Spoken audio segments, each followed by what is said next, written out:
Welcome to Thriller Bitcoin. Welcome to Thriller Bitcoin.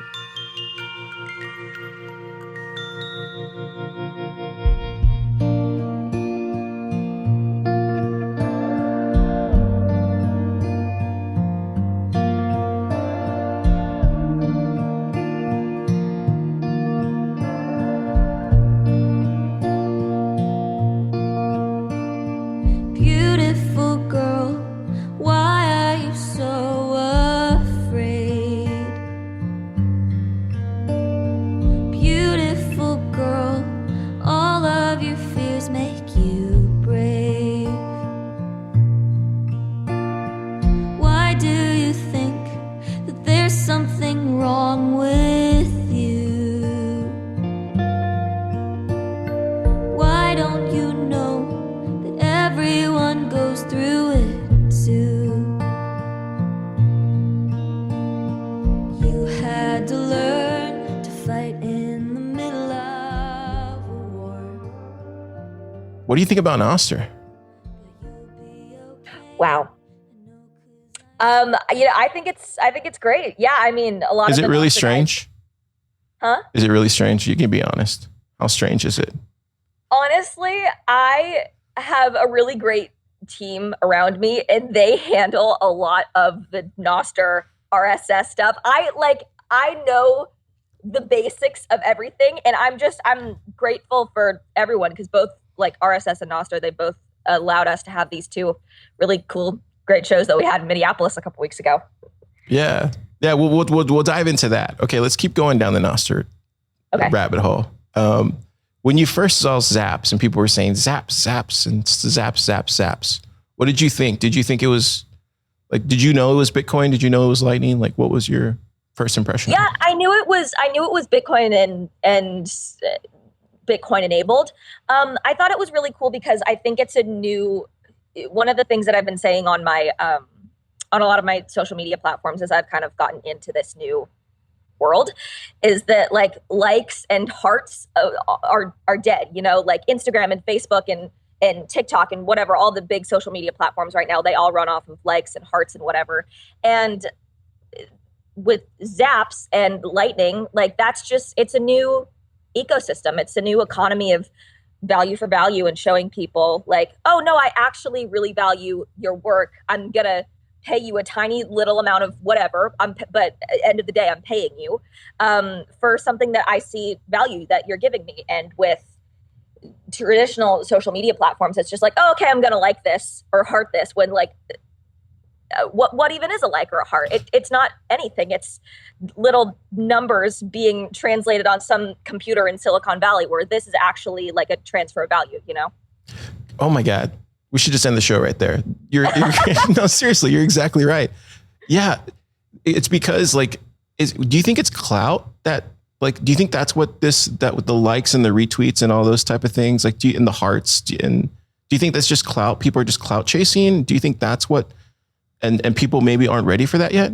Like, I think that's a part of it. And I think that's the whole clout chasing economy that is traditional social media is part of the reason that's made social media so toxic and so kind of unbearable in the last couple of years, especially for not just, I mean, I know that I'm part of Gen Z. Gen Z really struggles like with social media because of like the whole self-esteem thing that comes with it and comparison and all of that. But then like you log on and you might be having a terrible day, and then you see this person who you might know in real life who has a really bad attitude, but like they've gone viral on TikTok and they have 1 million likes, or they have 1 million people listening to this song or whatever. And it's just, it feels, I always say that when I log on to the traditional streaming platforms, or not streaming platforms, that's a whole other thing, but on Instagram, TikTok, whatever, I have this like perpetual yuckiness that I feel as soon as I open it. And I'm like, I don't like this. I don't think that this is how social media is supposed to work. Social media should be another value for value thing. I'm showing you a bit of my life. And if you like that, cool, you can send me a zap or a lightning or whatever. And if you don't, you're not entitled to have to do that. But yeah, I think it's cool that there's a new economy that's starting to grow, not just in music, but in the way that social media works and how we communicate with each other. Yeah, that's fascinating that you say that Gen Z struggles with that. I would like to go down this rabbit hole a little bit further. And can you speak more to how I guess your generation and how your friends and other people in your life, how they look at it? Yeah. Yeah, absolutely. I mean, I've had a lot of conversations with a lot of my different friends over the years where, you know, we all feel the same thing when it comes to social media. Like, it sucks. Bottom line is it sucks. And it used to be fun, you know, before the algorithm made it this clout chasing, let's just show everyone the best parts of our lives all the time. When you used to see I remember when I was in middle school and being on Instagram and just having fun with it. I remember seeing my friends' posts in chronological order and being like, oh my gosh, it's so cool. She's doing this. She told me about this at lunch today. I love that I get to see this. And then as, you know, the algorithm progressed over the years and it got more toxic and it became this really kind of like uninhabitable mental ecosystem.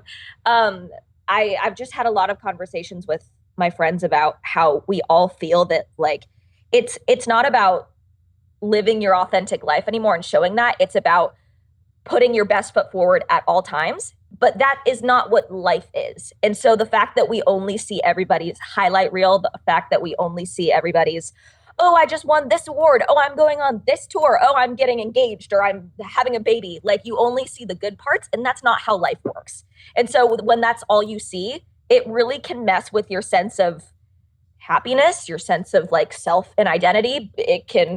I know one thing that I've kind of struggled with is when I only see the good parts of everyone's lives, I'm like, well, it almost like magnifies the bad parts of my life, and bad is relative, but you know what I mean? Like the tough parts, it's like, oh, everybody seems to be having a great time, but I'm really not. So like, now I feel worse that I'm having a not great time because it seems like everybody else is having a great time, when in reality, they're probably not having a great time either.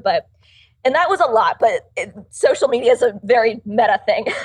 Yeah, totally. It's fascinating to hear you say all these things because, you know, somebody like me, I try to stay away from the limelight. I've always been more of a behind the scenes kind of guy, but lately I've had to like step into this role a little bit more and just have to be out there more forwardly. And even for me, it's still uncomfortable in a lot of ways, not because I'm just shy or anything. It's just that it's just I like in-person stuff. Like I like meeting people, shaking their hand and getting to know them on a personal level versus like on this like internet thing. Yeah. I want to, okay. Yeah. Let's change gears here. I want to talk about just your rise. I don't know if that's the right word, your rise to this kind of level of your playing, right? I think you have a pretty good following in every platform from what I can tell. And it looks like you've been writing a lot of really good music. I saw a cover that you wrote with like the Johnny Cash Ring of Fire cover. Oh my gosh, that was so long ago. That is so crazy you brought that up. Well, it like for me, like, you know, I was just like, wow, that's a cool cover. Like it's just such a different way of doing that song. So yeah, just talk about your background and how you started playing and like, yeah, all that kind of stuff. Yeah, for sure. I mean, I've been in music I've only been in this Bitcoin space for about 5-6 months. But I've been in music and actively pursuing music for half of my life. I'm 19 right now. I'll be 20 this year. And that's a whole existential crisis that I'm having, but whatever. We'll talk about that later. But yeah, I've been doing music pretty much for half my life. My dad, he's a lifelong musician. He went to LA in the 90s to do the same thing that I'm doing here. And so then, you know, like my parents settle down, my dad gets a day job, but he never stops playing music. And so I grew up going and seeing my dad in cover bands and hearing him play piano around the house when I'm really young. And those are just really integral pieces of who I am as a person, not just as an artist. But I always knew that I wanted to do music from a very young age. I was like 4 or 5 when I was like, yeah, I want to be a singer. And everyone in my family was like, okay, sweetie, we'll wait till you're like 15, 16, then we'll ask you again. But when I was 15, 16, my answer was still the same thing. And by that point, I had already put a lot of music out on Spotify. I had an album out. I had already done like 100 or so shows. So yeah, and I mean, music really started for me. I live in Nashville right now, but I'm originally from Seattle, Washington.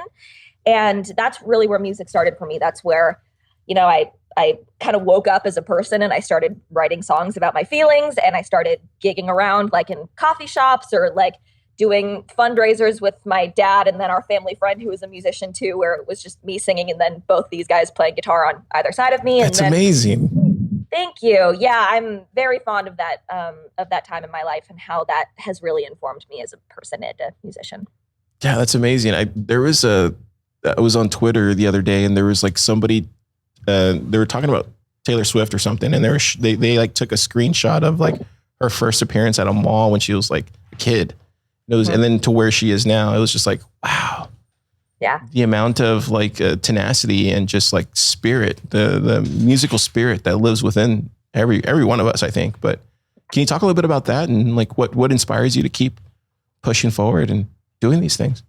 Yeah, I mean, I am really inspired by, you know, there can be days where it feels like, let me backtrack a little bit. So I'm very driven by knowing the kinds of messages that I want to write. And I'm really driven by wanting to write songs for the next generation of young girls that I didn't grow up hearing. So songs like, you know, a lot of the songs on traditional radio that I grew up hearing in like the early 2010s. And even now, a lot of the big songs tend to revolve around love and heartbreak. And there's absolutely nothing wrong with that. I love love and heartbreak songs. Love and heartbreak songs are the songs that I think get all of us into music, and like they're our first music loves. But I started really kind of digging deep into figuring out the messages that I wanted to write. And I started figuring out like maybe it's just because I'm simply not in the love and heartbreak phase of my life yet. But I started writing a lot of songs about how, look, girls, like you don't need to be in a relationship to be a whole and happy and fulfilled human being. And you can say no to a guy if he starts freaking you out at a party or at a club or whatever. So I started writing a lot of music about that. And that's not to say that I don't write love and heartbreak songs, because I absolutely do. If I have a good idea for a love and heartbreak song, I'm going to write a love and heartbreak song.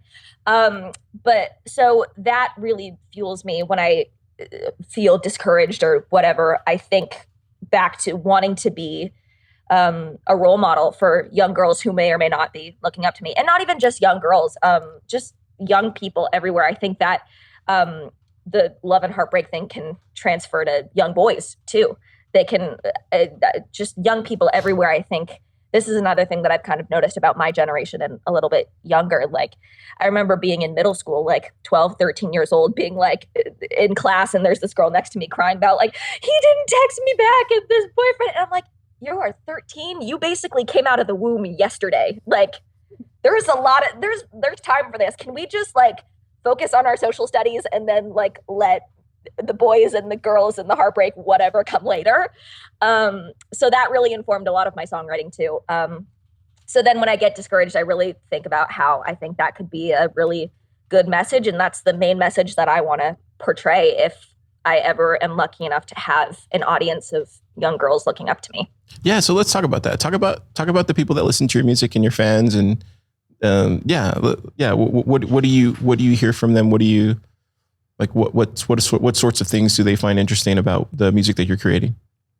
Yeah, I mean, I think when I started out, and I think this is a lot of singer-songwriters and musicians have a similar experience. When you start out, especially when you start out as young as I did, a lot of your first fans are like friends of your parents or like they're your extended family. They're like, "Oh, you're doing great, sweetie. Good job." But then you get more into it. You start touring. You start finding people who like your music in all different parts of the country and the world. Then you get on TikTok, you get on Instagram, and then you find people that way. And I've been lucky enough to have a few moments on, I never like saying that they went viral, because in my mind they went mini viral, but I had a couple of videos on TikTok that went mini viral. Nothing like millions of views, couple that are like 200,000 plus, which I consider a win. That's a win. Total win. Thank you. And so I've had a couple of really lucky moments like that where I've, it's just been right place, right time, where I've had the right song and then the right people found it. I have a song called Little Sister, which is funny because I'm actually an only child, and everybody's like, why did you write a song called Little Sister if you're an only child? But it's a whole thing. But I had a lot of, not even just girls my age and younger, I had people in their 40s and 50s saying, this is my life story. Thank you for writing this. And that was a really surreal moment as a 16-year-old who wrote a song. That song I wrote about being compared to one of my idols a lot. And so that was the metaphor that just came the easiest to me. And so I wrote it like that. And so then people from all sides of the spectrum started coming out of the woodwork and saying, this is how I feel with my inspirations and my idols. And then you have people who actually have this kind of relationship with their siblings saying, this is my life story. Thank you for writing this. And so with that song, I think I was really able to find a couple of people who are really kind of my target audience and my target demographic and who've been following me ever since. And you know, I wrote another song called Daydreamer, which I think some people in this new space have heard this song. Not all of my music that I've released over the 4 or 5 years I've been releasing music is on this this new plane. But Daydreamer, which is one of those songs that's on both, is a song that I wrote kind of in the throes of quarantine, like really in the thick of it. I was like desperate for new inspiration. And it was that phase where we were like, oh my God, like I've watched Tiger King, I've watched this, I've watched that. Then you're just like scanning the depths of Netflix, seeing what you can find. And I wrote this song based off of a TV show called Anne with an E, which is a like a modern retelling of Anne of Green Gables, which is that old classic novel. And I remember resonating so much with that main character and feeling like I don't think I've ever seen a character who I've related to this hard. And so I wrote a song like half for her, but half for me. It was kind of both of our songs. And then I put that song up, and that found a lot of fans of that show. And then again, kind of the same thing that happened with Little Sister. They kind of stuck with me and have been with me ever since. And those are two songs that were very introspective and were more kind of thoughtful and not love and heartbreak songs. So yeah, that's awesome. That's awesome to hear. It sounds like you're grabbing all sorts of ideas and inspirations from a lot of different places, and then you're really finding your little community of you know, of I don't know what you call them, listeners, and you're trying to shepherd it in a way to where it's a very inviting, because I would imagine they're probably musicians too, right? Like maybe they're looking up to you and they're wanting to make their own music or something like that, right? Yeah, so. Absolutely. It's funny with I think it was Daydreamer. That was the song. There was a young lady who started following me who's around my age. And she, like a week or so after like my Daydreamer video kind of went viral, she posted a cover of her singing Daydreamer. Oh, wow. And that was the first time I'd ever seen somebody cover my song. And so I was like, just like a puddle of tears, puddle of confetti, puddle of just like absolute happiness. And so, yeah, I mean, I'm just really lucky that, you know, the people who I've found thus far, I think some of them are young aspiring singers and songwriters. And if I'm being honest, so am I. I am still a young aspiring singer songwriter. But then there are also just people who are just living life and who seem to like my music and want to have my music kind of as a companion, which I am not mad at either of those things. Yeah, totally. I used to play music in my early 20s. I'm a lot older now, but one of the things I always loved about musicians and artists was just the lifting up, you know, and getting them to where they needed to be. Like I always thought that was really cool. And I remember when I came into the Austin scene in like the late 2000s, it was something where like, I always tell this story all the time, but this guy who really had no reason to help me do anything, but just like saw it upon himself to like, hey, I'll help you. You know, if you want to do a live show, you can use some of my equipment, or you could do some of this. Can you speak to that? Can you tell me why are musicians and artists, creatives like this? Like why? That's a really good question. I think there's a common thread that ties musicians and just creatives in general together. And that's the fact that, I mean, I love what you said. Like this guy who had absolutely no reason to help you just did. I've had so many people like that in my life. It's funny. I was actually just talking to one of my friends about this last night. We were talking about one of our family friends who is a musician. He still lives in Seattle. He was one of my first music teachers, kind of just like all around. Like he gave me singing lessons. He gave me guitar lessons. And then he like played with me on stage. He played with me at some of my shows. And so, and again, like he didn't have any reason to have to do this, but I think that common thread between creatives is that we understand each other in a way that people who aren't as artistically inclined do. It's just that I think underlying vulnerability that all creatives know is there, and we kind of just let it sit at the surface and we wear it on our sleeve. And so when you find another creative like that, it's like, I see you and I get you and I want to know you. You know, it's kind of that thing, if that makes sense. Totally. That's a great way to put it. It's just you just know what they're going through without I even have to say anything. And then, that's totally what it is. It's totally that. And even for me too, I look at it just like paying it back, right? Like pay forward. Yeah. Just pay it forward. Right. Yeah. And so that's something that I've tried to keep in mind over the years, where when I was starting out 11, 12, 13, starting to write my first songs, and showing them to music educators or people that just believed in me, I try to remember how that feeling made me feel. And then if there are 11, 12, 13-year-olds who come to me and they say, hey, can you look at the song I wrote? I'm like, absolutely. Like, I just want to be that person. And one of my core pillars just as a human is be kind and gracious, kind and grateful, and just pay it forward. If you got something that lovely in your past, like, why not? Why wouldn't you give that feeling back? You know, it costs nothing to be a good, decent human. Yeah, totally. I totally agree. 100%.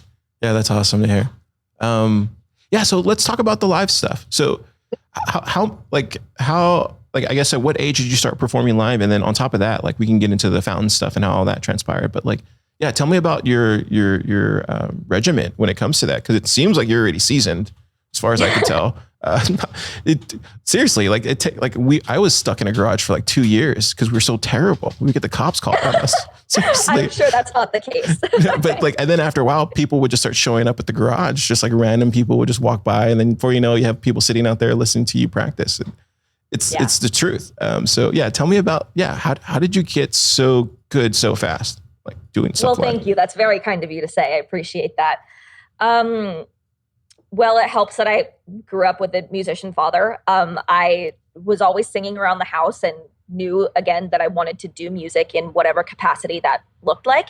But I was always performing in talent shows and the school musicals. And, I think that's kind of the gateway drug for a lot of coming up singer-songwriters and artists and even people in the theater world.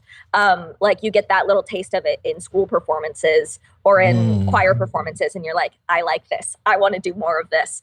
I was in all the talent shows that you could think of. I was in the musicals. And then when I was 12 or 13 when I had my first like Ainsley Costello live experience gig. And then once I started doing that, and at the beginning, like everyone, like, you're just playing covers. You don't really have a ton of originals to your name. My first gig, like, I played this like little song that I wrote on my ukulele that was burned and will never see the light of day ever again.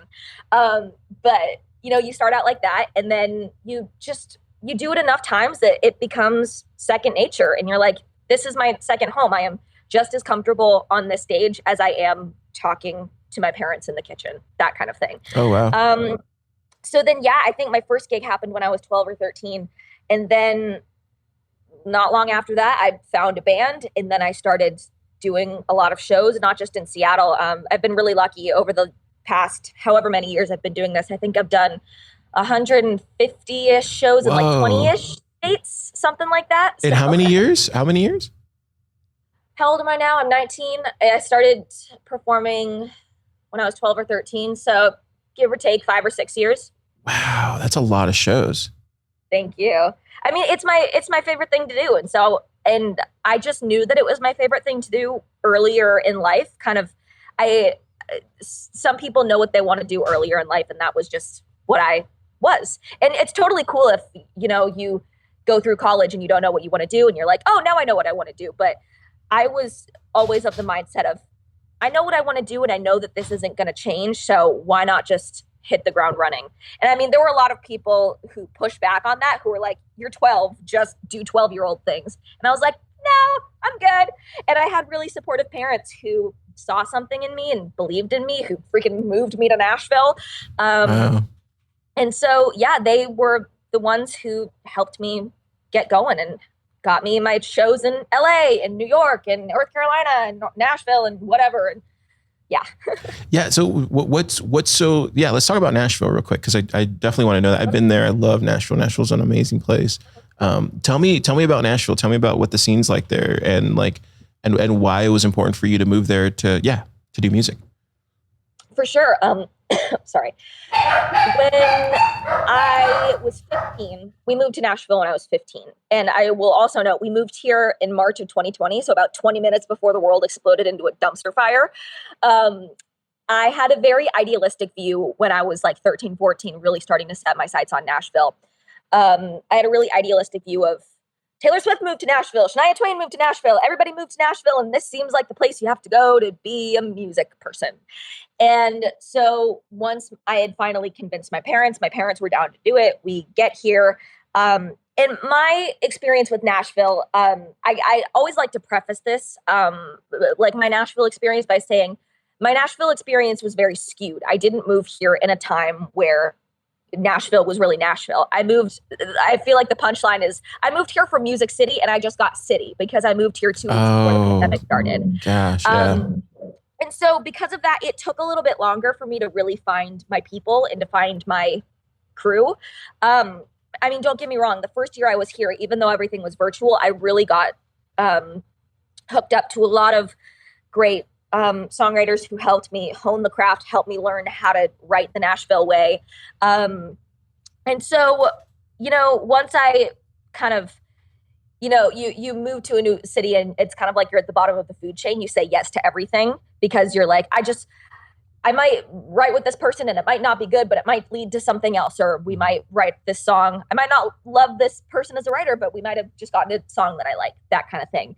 And so, you do that enough times and then you start finding the people who you do really love writing with and who do really understand you as a person and a writer and an artist and who understand what you want to say. And so I'll also note that when I moved here, I was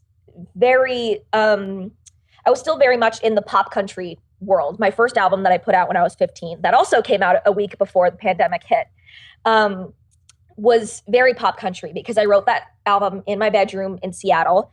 And country was more of a novelty in Seattle. And me, I always want to be a contrarian. I always want to be different. And so, country's not really a huge thing in Seattle. So I was like, cool, this makes me different. And then I get to Nashville and I'm doing pop country and I'm like, this did not make me different. So then I take a full 180. I have my pandemic existential crisis. I find out that Paramore's from Nashville and Kings of Leon is from Nashville. And I'm like, ooh, you can come from Nashville and not be a country music artist. And so then I started reevaluating the messages I was writing, sonically, how I sounded, vocally, how I was performing. I did like lots of self-reflection and, hello? No. Sorry. No, I have fine. two doors. I'm in my bedroom right now and my bedroom is technically the bonus room of the house. And so I don't have like one bedroom or one door to my bedroom. I have two. So like when someone's coming up, we have a home studio downstairs. So when someone's coming up, there's a door and then there's a door into the kitchen. So there's always a lot going on. No, you're fine. It's fine. Thank you. I'm at Pleb Lab right now. I don't know if you can hear the dogs, but we have the same thing. It's just like somebody comes in, dogs start going off. So it's the same thing. I love it. I'm living vicariously through you because we don't have dogs. I am unfortunately allergic to like every animal on the planet. But yeah, so then I firmly decided I wanted to be pop rock. And, because country is kind of the main thing in Nashville, it took longer to find the people who I was like, oh, this is a really good fit. Or, oh, you're a pop rock writer. Let's write pop rock songs together. Or you're a producer and we could have the Taylor Swift, Jack Antonoff thing going on where it's that kind of relationship back and forth. So I've been here for almost 4 years now, which is crazy. But I think it's really been in this last year that I've really started to find the people who get me in this pop rock space. And I'm very grateful for those first 3 years of kind of writing everything, writing country, writing just pop songs, writing whatever. And so because it really informed still how I write and how I create today. But yeah, now I think I've finally started to find my people, which makes me really happy. That's really cool to hear. I love stories like that because you're new. The first thing you want to do is just like say yes to everything. And then, some people will take advantage of that, right? Just naturally. And then, but you'll learn through that, right? And then you find these amazing people, and then you can really start like crafting something that really near and dear to your heart, right? Something that you're really proud of. And so then it becomes worth it kind of in a lot of ways, I think. So yeah, it's great to hear that you found that group now. Talk a little bit about your creative process, because I find this fascinating just from, I'm a creative person myself. So tell me like where do these ideas come from? I know you've talked about your community of listeners and stuff like that, but like, tell me like your creative process. Do you just have an idea, you write stuff down on your phone, or like, are you one of those people that just like, you need to go out and walk in the park and like to get an idea? Like, tell me where this kind of like antenna, like where your creativeness comes from. Yeah. I think it's a little bit of both of what you just said. If we want to get like really deep into the creative process, I'm a very hook oriented writer. I have a song called Cherry on Top, and that's the song that kind of blew up in this value for value space. That's the first song I put on Wavlake that hit 1 million sats, did all the things. Wow. Cherry on Top was a song that I wrote by myself. And just for example, and it's very similar to how I write a lot of my songs. The first thing that I had for that song was you put the cherry on top of the mess you made, because I love the hook of that. I'm always looking for like a really good metaphor that can just apply to whatever situation, whatever scenario. But yeah, I'm a very hook oriented writer. And so I find it hard to just like sit down at line 1 of a song and just start writing. I feel like I always write the best songs when I have a chorus first, where I have my central message, where it's kind of like due north, right? Where I know what I'm supposed to be writing towards and I'm looking for. So once I have that, then I feel like everything else just falls into place. But that's not to say that, I don't write line 1 down occasionally. I will do that. I've had a couple of songs that I put out where it's happened like that. But yeah, I'm very inspired by the books and the TV shows and the movies that I watch. And also, yeah, I mean, I think to be a creative person, you have to allow yourself to go out and live your life, which I'm very much not great at. I'm a workaholic. Everything that I do is for my career. My therapist would tell you that I don't have a great work-life balance. But yeah, I'm really inspired by books and movies and TV shows. And I think I kind of try to make up for like my lack of like going out and doing things in drawing inspiration from different mediums of media almost. Do you write this stuff down? Do you write it down like in a notepad, or you use your phone? Like how do you keep track of this stuff? Yeah, absolutely. When I first started out, everything was in a notebook, analog, really going back to the olden days, as my parents would tease me as saying. But now if something hits me, just my notes on my phone are a disaster. I used to be really organized with it. I used to have like one running note with all of my ideas, all of my lines that would come to me. And now I just have a million, like I'll have one note that has like 3 choruses for 3 different songs in it. And then I'll have one note that just has like the just overall vibe of a song I want to have. Like I consider myself to be a pretty organized person, but my notes app is really not indicative of that. That's funny. I just found this new app. It's called Pisces that I've been using because it's I can't say that word, hierarchy. It's just like the way it's kind of positioned on the app itself. It keeps track of everything, so you can put it by date and stuff like that. So I've been using that a lot. And then minimalist is another small little reminder kind of thing that I've been using. But yeah, interesting. Okay, yeah. So let's talk about the Fountain stuff and how that happened. Like, did they reach out to you, or like, yeah? Because I remember just like, I don't know, I didn't even hear about it until it happened, and I was like, what is going on? This is like all over, like. It was all over Bitcoin. I couldn't believe it. I was like, wow, this is so cool. Yeah. So how did that happen? And yeah, what did you think about the whole experience and stuff? Yeah, I think the word that comes to mind is very organic for me. And a lot of the people who I've talked to in Nashville would probably laugh at that, because in the traditional music industry, everybody's like, oh, your growth has to happen organically. You have to have an organic TikTok viral video or an organic viral hit. when in reality, nothing is organic. Like everything is paid for, everything is boosted on traditional streaming platforms and on traditional social media. And so when people say, oh, it has to be organic, it just has to come naturally, I was kind of just, I was very annoyed at that, because that was when I would ask people for advice on, oh, how did you get this amount of Spotify monthly listeners? They were like, oh, it just has to come organically, and it's very posh and it's a whole thing. And you look at it and you're like, there's no way that this is actually organic. And there's nothing against you for that, but that's probably just not the way it is. And so when I put cherry on top on Wavlake, it did happen very organically, where I didn't have to do much. It kind of was this chain reaction that happened where I put cherry on top on Wavlake. It became the first song on the platform to hit 1 million stats. Adam Curry picked it up on his podcast, and then a million other podcasters were like, I mean, because Adam Curry is the podfather. Yeah, he's a podfather. Everybody listens to him. I would say he's probably the Taylor Swift of podcasting. He would appreciate that. He would appreciate that. Absolutely. And so Adam put cherry on top, and then 2 Ships, and then Daydreamer. He put a lot of my music up on his podcast. And then it was very organic, because then a lot of people in the podcasting realm started picking up my songs like that too, and playing them and wanting to interview me and wanting to talk about my Bitcoin journey and my creative process. And so that's it. The whole situation does feel very ironic to me, because it actually did feel organic, where like a year ago, if you told me, hey, you're going to have like a very organic fan experience in Bitcoin and crypto and Web3, I would have been like, sure, honey, thank you.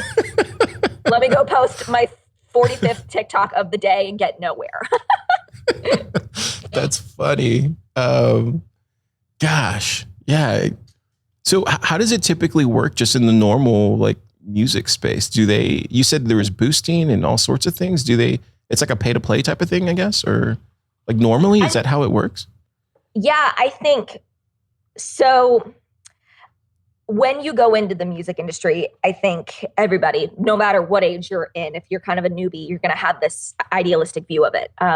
You'll be like, okay, if I work hard enough, if I write the best songs, if I play enough shows, then everything is just going to fall into place, when that isn't the case. Some of the most talented artists I have ever come across, some of them who are even my friends, who I am genuinely huge fans of, we've had this conversation where it's simply being talented and having a great work ethic isn't enough anymore, at least in the traditional music industry. Because one kind of statistic that I kind of like to throw out, just kind of to illustrate it, is if you take, and this isn't me calling anyone out, but if you take like a massive Instagram account like Taylor Swift, Ed Sheeran, Beyonce, and if you look at like some of the most followed accounts on Instagram who have like upwards of 100 million followers, there's some statistic where like half of those followers aren't real. Because now it's starting to come out that a lot of traditional record labels have like streaming farms where they just play their artists on a loop to make it look organic, quote unquote organic. And so there's this dysmorphia that happens as a young artist coming up, where you do come at it with like a very like shiny, wide-eyed perspective, and you're like, I'm going to do the work, I'm going to do my best. And then you do that for you do that for a long enough period of time, and you're like, I've been doing my best, and why isn't it enough? And so that's why it was so exciting when Bitcoin and value for value came up, because this was really the first time in my entire career where I had people telling me, you are enough. What you are doing is enough, because the traditional music industry is always going to tell you, oh, keep writing that song just to spite us, and one day you'll get the one hit song that'll blow up and you'll have this great career because of it. When that is true, like that is going to happen for some people, but it's all smoke and mirrors. Everything in the traditional music industry is smoke and mirrors. And so I could talk about this for hours, but I guess that. Thank you for sharing that. I don't think enough people know about this, but you're exactly right. It's in the same thing in the podcasting space too. I bet. Like, yeah, it's all machine. That's why when I look at Valley for Valley stuff and the zaps and Lightning, that's actually the only real metric. I was talking to Joe about this on the last episode, but it's literally the only metric that really matters. Because if I'm paying for somebody like you for your music and your live show, that tells advertisers, record labels, hey, she already has a fan base that is paying for her. Like, why would you not sign her? It's the most ridiculous thing in the world. Like, do you know what I mean? It's completely so like obvious to me. And I think just people have to get around this, what you were talking about earlier about this, just kind of like this clout chase thing, you know?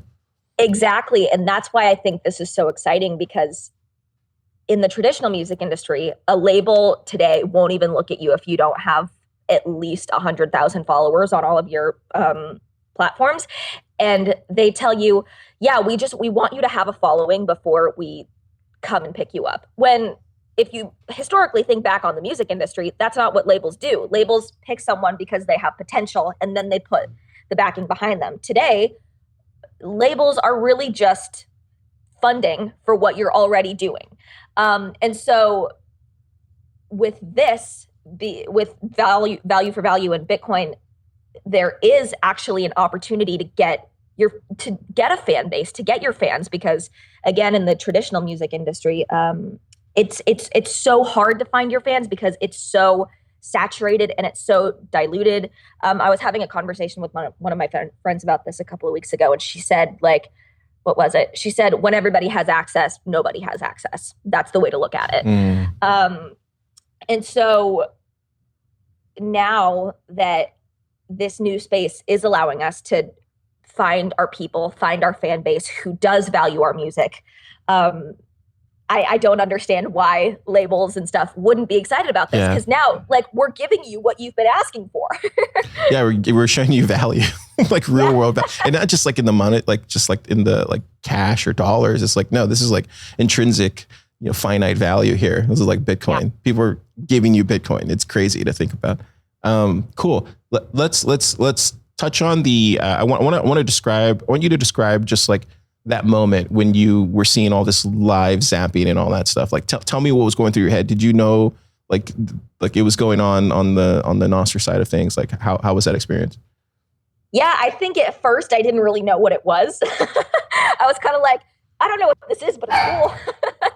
Yeah. And now and say I've got 5-6 months of this experience behind me. And now I can really see it for what it is, where it's like, people value me and they value my art in a way that the traditional music industry doesn't value it right now.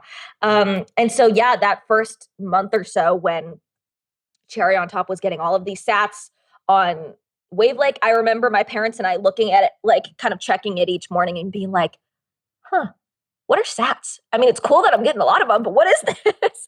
Like, we were so green and so like wide-eyed, starry-eyed, fresh into this that we were like, I don't know what this is, but whatever it is, it's cool.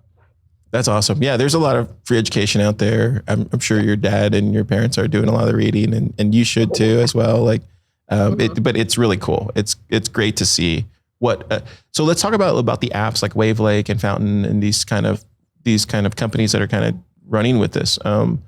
Is there any advice that you would give them? Is there anything that you would like to see happen or transpire over the course next, 18, 24 months for their different kind of platforms? Yeah, I think one of the big things that my team and I have been talking about, and we've been communicating to with a lot of these apps, is the need for splits and making sure that everybody on your music is getting compensated, because there is kind of, it's a little bit of a double-edged sword. That's the ethos of this whole new space, is just put it up and see what happens. Because yes, absolutely, put your music up. You never know, you could get 1 million sats and that could be a whole great thing. But at that same time, it's also that you could be almost disregarding a lot of the people who have helped you create this music. Because I will be the first one to say it takes a village. Like Cherry on Top, again, it was a right place, right time, right song kind of thing, because I wrote that song by myself, so we didn't have to worry about potential co-writers or publishers in the traditional music industry who I already had split deals with. And so now that people are really starting to like some of the songs that I've written with other people, there is this thing that happens where we want to put it up, but then there aren't the tools and the resources yet, emphasis on yet, because we're getting there. Like, everybody has been so awesome and so willing to talk to me and my team about what actually needs to change, like from the perspective of somebody who's had the traditional music industry hat on for most of my life and career at this point. But I think that's the biggest thing, just wanting to make sure that all the other songwriters and producers and whoever are compensated, because I've been in this seat where I've been just a songwriter on someone else's songs, on a different artist's song. And if they put a song up and they didn't make sure I got my 33% or whatever, that, like, at the end of the day, like, nothing of nothing is nothing. It's not a huge deal if the song doesn't blow up and I don't get credited for it. But again, like, at the end of the day, it's about the principle of it and making sure that it goes back. It's a whole 360 moment, paying it forward, making sure that the people who've helped you get their piece of the pie, you know? No, that's well said. And I'm glad that you're speaking up about that, because I know, like, Snacker News has that where you can put, it's this site kind of like Reddit basically, but it allows you to forward zaps. So, like, if I post something from Thriller or whatever, I could send it to the author of that post, right? So they can get 50%. Thriller gets, 25, and Car gets 25, or whatever the split is. So yeah, I think you're right. I think there's a obvious need, and it sounds like it's probably holding a lot of musicians and bands back, because, like you said, like, when you did that live show, there's probably people that were not compensated for that were also participating in that live set, and then the roadies, or I don't know, like, whoever it is around you that was helping management and all that kind of stuff. So yeah, that totally makes a lot of sense. Oh, I'm glad, because I mean, we've spent a lot of time talking about this and working through different what if scenarios, and like, also every piece, there are so many pieces to a song, just like one song, that not everybody always understands that there are. Like, for sure, everybody knows that, like, songs are written, like, they can be written by one person, they can be written by 17 people, they can be written by 2 people, whatever. So there's that whole split that has to be ironed out and massaged. And then, so I will also, like, put on just, like, my business hat for a second, because I was lucky enough to graduate from Berklee College of Music this year with a music business degree. Congratulations on that. Thank you. Yeah. But one of the big things that you learn just as someone existing in the music industry is, if you take one song, there are 2 sides to every song. There is the underlying composition, which is the song itself, the lyrics, the melody, like, sometimes the production, it can kind of depend.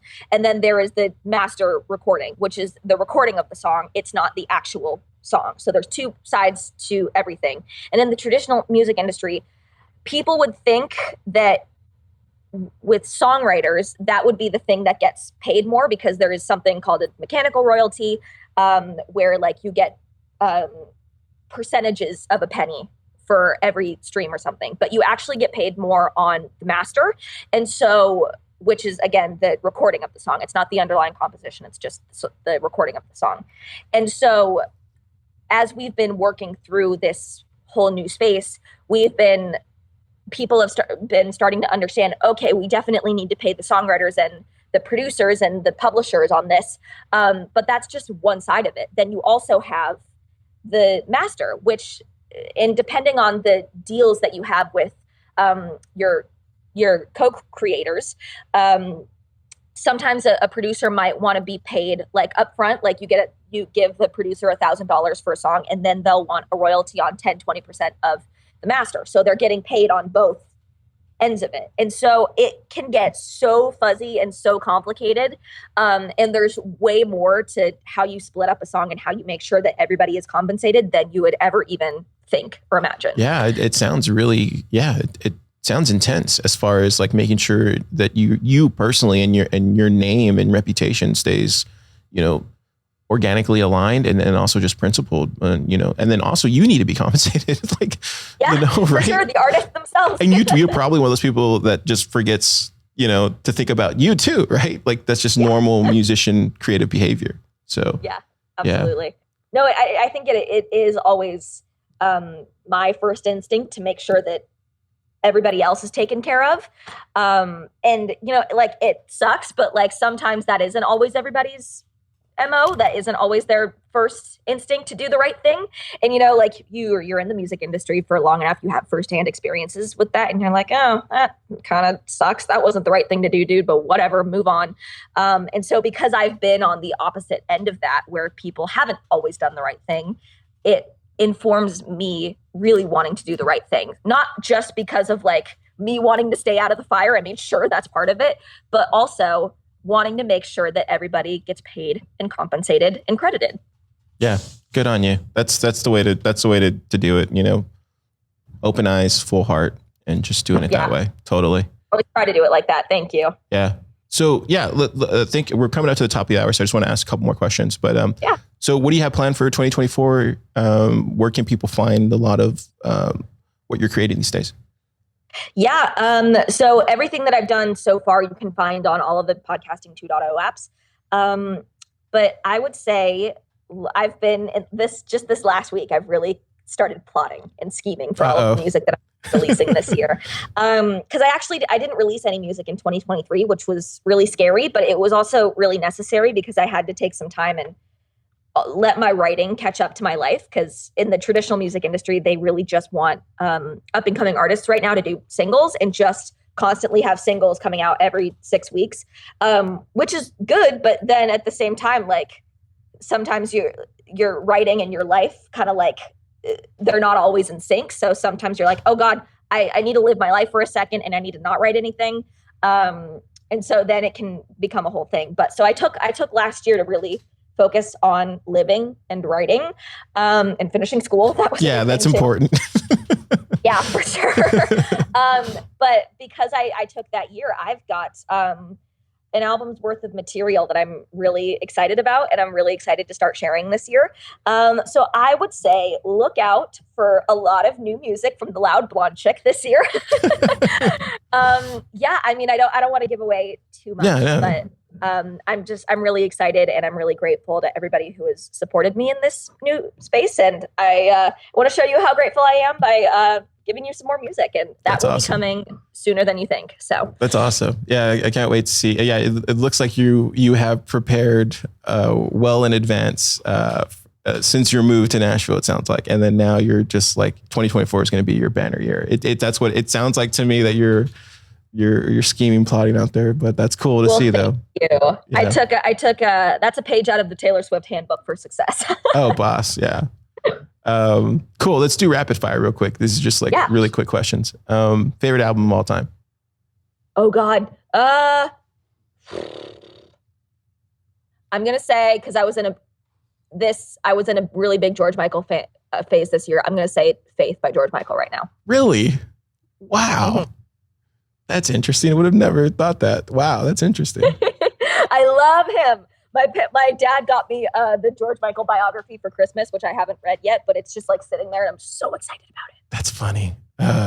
Okay, cool. Favorite movie? La La Land. Really?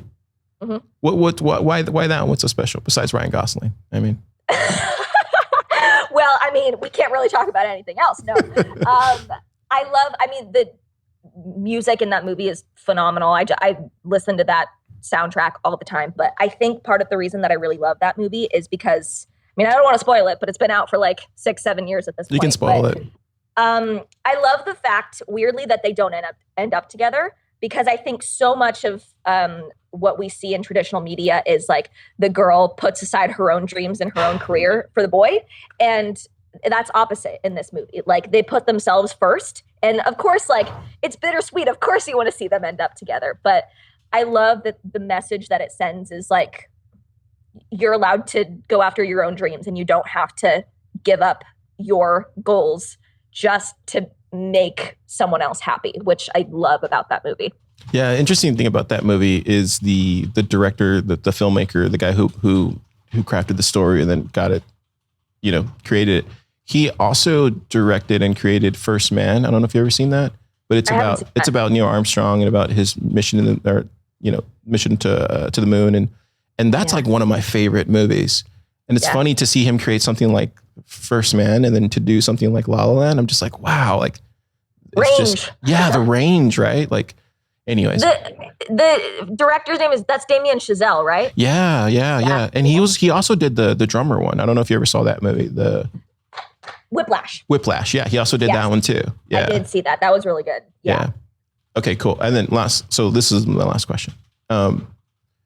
Let's talk about dreams, because you mentioned it a while ago. What does your dream look like? Are you living it? Obviously, it feels like you are living it, but like, what's a long-term dream that you have that you want to see fulfilled in your lifetime? Long-term, I just want to be a professional recording artist, and I want to be able to do shows all the time, like we just did in Minneapolis a couple of weeks ago. It's always been my dream. Again, like my little 4-year-old heart who listened to Alison Krauss in the backseat, and I was like, "Ooh, I like that. I want to do that." Of course, like I think every musician has that dream of like looking out into a crowd and seeing your own songs sung back to you. But yeah, I'd love to play an arena one day, love to do a stadium one day.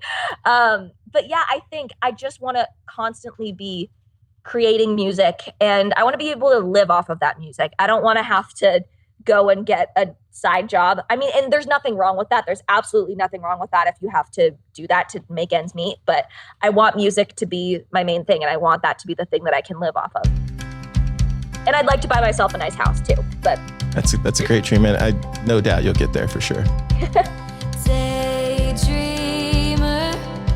keep that head of yours up there in the clouds. 'Cause once you see what's going on down there, you won't have to come down. Daydreamer, don't you go to bed. The dreams are better before you lay down your own head. You stay up with the sun, but don't go to bed with the moon. They can't tell you what to do, 'cause you're the one who gets to choose. You were picked out of the bunch of all these weary walking sleepers. You're not like the rest, daydreamer.